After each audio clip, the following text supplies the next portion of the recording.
At ako nga po'y umikot munang muli dito sa aming taniman. Aming taniman, hindi po. Taniman dito sa likod bahay.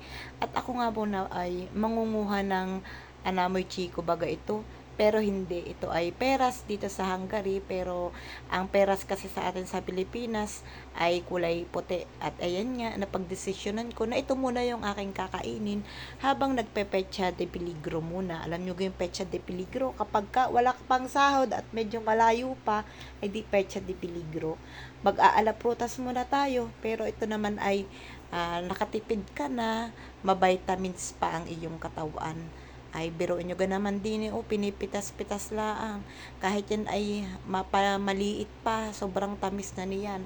Pero kung kayo naman ay makakatiis pa, ay di pwede nyo naman siyang palakihin. Pero hindi naman siya lumalaki ng sobrang laki. Katamtaman lamang. Hindi katulad nung nasa Pilipinas na kulay puti na medyo malaki. Ito ay katamtamang laki laang. At ito ngay hindi na namin pinapaabot ng sobrang ganong kalaki dahil ang dami namin Pilipino ditong nangunguha. Akala nyo ako laang, ay hindi. Ginagawa namin tong almusal, tanghalian, hapunan, merienda. Eh siya, diyan ka na nga. Salamat.